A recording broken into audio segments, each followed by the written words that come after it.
যারা সিক্রেট শেফে আপনাদের সবাইকে স্বাগত। আজকের রেসিপি চিকেন কষা দিয়ে দারুণ স্বাদের খিচুড়ি। একবার খেলেই মন ভরে যাবে। বাঙালি ঘরোয়া খাবারের মধ্যে খিচুড়ি এক অনন্য স্বাদ, আর তার সাথে মশলাদার চিকেন কষা হলে স্বাদ দ্বিগুণ হয়ে যায়। এই ভিডিওতে আমি ধাপে ধাপে দেখিয়েছি কিভাবে খুব সহজ উপকরণ দিয়ে একদম খুব সুস্বাদু খিচুড়ি বানানো যায়। তো ভিডিওটা না স্কিপ করে পুরো দেখার অনুরোধ রইল। যদি ভিডিওটা ভালো লেগে থাকে তাহলে চ্যানেলটিকে সাবস্ক্রাইব করে নেবেন। এখন আমি গ্যাস ওভেনে একটি কড়া বসিয়ে দিয়েছি। কড়াটা গরম হয়ে এলে আমি এখানে পরিমাণ মতো তেল দিয়ে দিয়েছি। তেল দেওয়ার পর আমি এখানে ফোড়নে দিলাম 3টি তেজপাতা, 2টি দারচিনি ও কয়েকটি এলাচ। দেওয়ার পর এটি একটু গরম হয়ে এলে আমি এখানে কেটে রাখা পেঁয়াজগুলি দিয়ে দিয়েছি।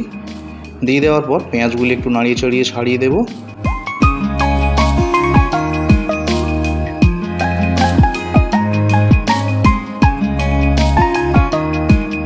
পেঁয়াজটি হালকা কালার চেঞ্জ হয়ে গেলে আমি এখানে দিয়ে দিয়েছি ফাটিয়ে রাখা 4টি কাঁচা লঙ্কা। দেওয়ার পর এটিকে আমার ততক্ষণ রান্না করে নিতে হবে যতক্ষণ না একটু কালার চেঞ্জ হচ্ছে। ঠিক এই মোমেন্টে আমি দিয়ে দিয়েছি কেটে রাখা টমেটোগুলি দেওয়ার পর প্রসেসটা একটু ফাস্ট হওয়ার জন্য আমি এখানে ব্যবহার করব 1 চা চামচ লবণ। 1 চা চামচ লবণ ব্যবহার করেছি। এবার আমার পেঁয়াজ ও টমেটোটা তাড়াতাড়ি গলে যাবে।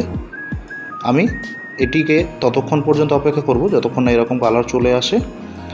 ঠিক এইরকম মোমেন্টে আমি এখানে দিয়ে দিয়েছি 2 চা চামচ আদা রসুন পেস্টটি দেওয়ার পর এটিকে নাড়িয়ে চড়িয়ে 2 থেকে 3 মিনিট ভালোভাবে রান্না করে নিতে হবে, তাহলে আদা রসুনের গন্ধটা পারফেক্টলি কেটে যাবে। এখন আমি এখানে 1 কেজি চিকেন দিয়ে দিয়েছি। চিকেনটা আমি কেটে পরিষ্কার করে রেখেছিলাম। তো দেওয়ার পর এটিকে আমার ভালোভাবে নাড়িয়ে চড়িয়ে ঠিক এরকম যখন জল বেরিয়ে আসবে তখন আমি এখানে দিয়ে দেব 2 চা চামচ হলুদ গুঁড়োটি দেওয়ার পর এটিকে আমাদের ভালোভাবে মাখিয়ে দিতে হবে। মাখিয়ে দেওয়ার পর যখন আমি এটিকে কষাবো তখন হালকা হালকা জল দিয়ে কষাতে থাকবো এবং কন্টিনিউ নাড়তে থাকবো।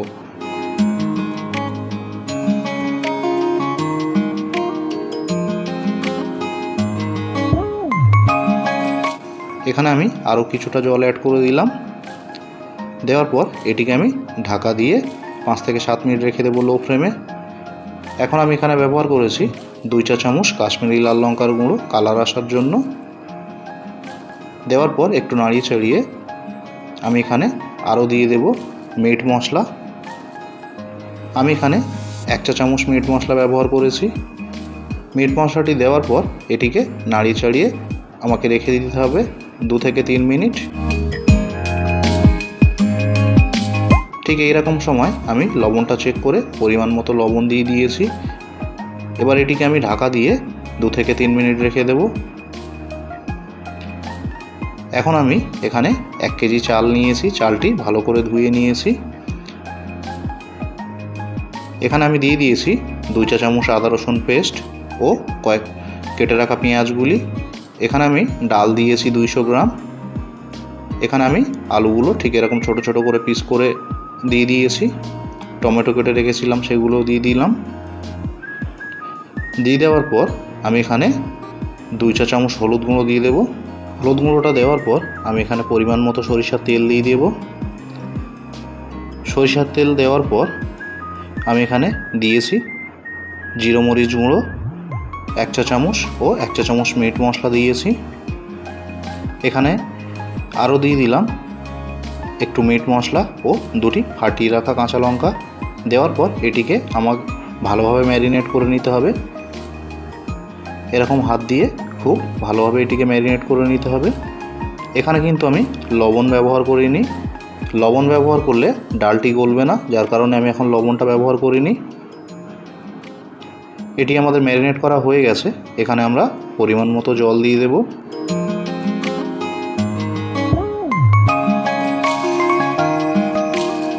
এখানে আমি পরিমাণ মতো জল অ্যাড করে দেব।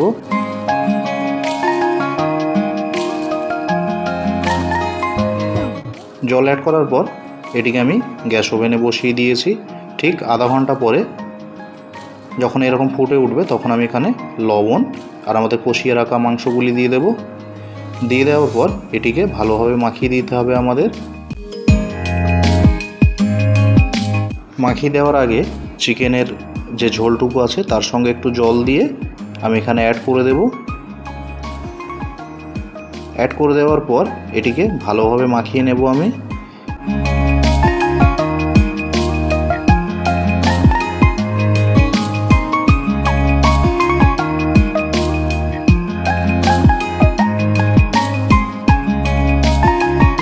এটি আমার পারফেক্টলি মাখানো হয়ে গেছে। এখন এটিকে আমি ঢাকা দিয়ে 10 মিনিট রেখে দেবো লো ফ্লেমে। তো দেখতেই পাচ্ছেন আমাদের চিকেন খিচুড়ি রেডি হয়ে গেছে। কতটা কালারফুল এবং কতটা একটা সুস্বাদু রেসিপি হয়ে গেছে। যদি ভিডিওটা ভালো লেগে থাকে তাহলে চ্যানেলটিকে সাবস্ক্রাইব করে নেবেন ও আমাদের রান্নাটা আপনার কেমন লেগেছে কমেন্ট করে জানাতে কিন্তু ভুলবেন না। তো বন্ধুরা, আমাদের আজকের ভিডিও এই পর্যন্ত। দেখা হবে আবার পরের ভিডিওতে আরও কিছু নতুন রেসিপি নিয়ে।